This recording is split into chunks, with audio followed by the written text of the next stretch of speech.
Mon frère, lorsque tu n'es pas encore à un niveau du ministère, il ne faut pas critiquer les gens. Vous savez, moi, à un certain niveau du ministère, je critiquais beaucoup. Et je me suis déjà repenti. Amen, hein? C'est passé. Mais j'en parle. Et un jour, je vois un grand homme de Dieu qui vient des États-Unis.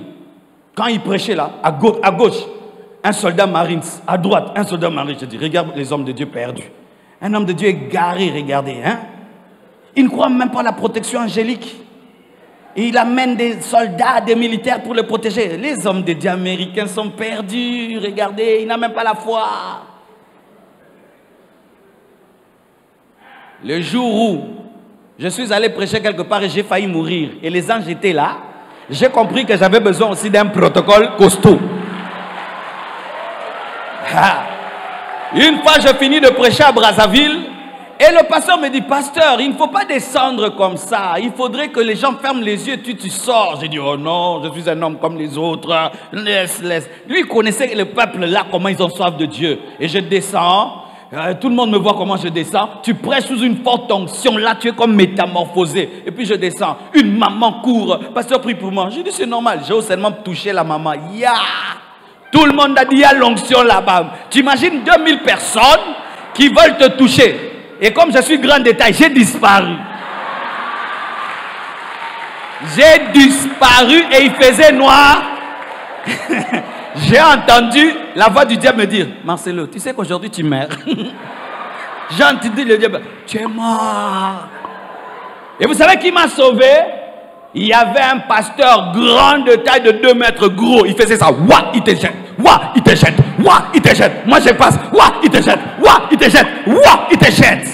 Depuis ce jour-là, j'ai arrêté de critiquer. Tu critiques parce que tu n'es pas encore arrivé.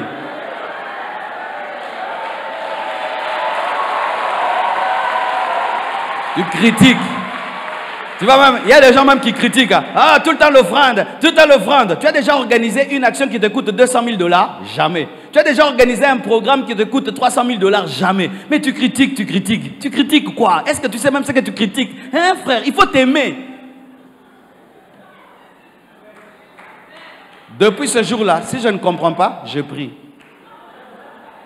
Parce que je ne suis pas encore arrivé à ce niveau-là. Une fois j'ai prêché à Lubumbashi, le peuple de Dieu s'est levé. Tous voulaient toucher ma veste. J'ai crié même, vous allez me tuer. Ils ont dit oui, on va te tuer. J'ai dû calmer les gens et fuir. Tu t'imagines ça? Un jour en pleine prédication, un jeune est sorti de la foule. Il a sauté sur moi et je suis tombé. Je suis réellement tombé. Et puis un homme de Dieu me dit, Marcelo, mais si tu sais que Dieu t'utilise comme ça, pourquoi tu n'as pas des gens qui te gardent? Tu vois, l'enseignement est venu petit à petit, progressivement.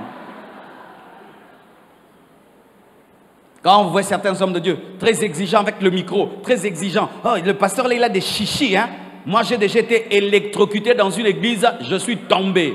Le micro avait un problème de masse, je transpire et ma transpiration entre dans le micro et j'ai dit maintenant, nous allons nous agenouiller. Je ne savais pas que déjà l'électricité était déjà dans l'air. Quand j'ai touché, vous savez la terre, hein? Quand j'ai touché la terre, le courant a quitté le pavement, il est entré dans ma main, j'ai crié, boum, je suis tombé. Les gens ont cru que c'était l'onction. Je me suis ressaisi, recevez. Et puis j'ai dit, pasteur, le micro, recevez. Je ne suis jamais rentré dans cette église prêchée. Plus jamais. Oh, le pasteur là, il exige trop de choses. Oh, j'ai failli mourir électrocuté. Heureusement que j'avais un bon cœur.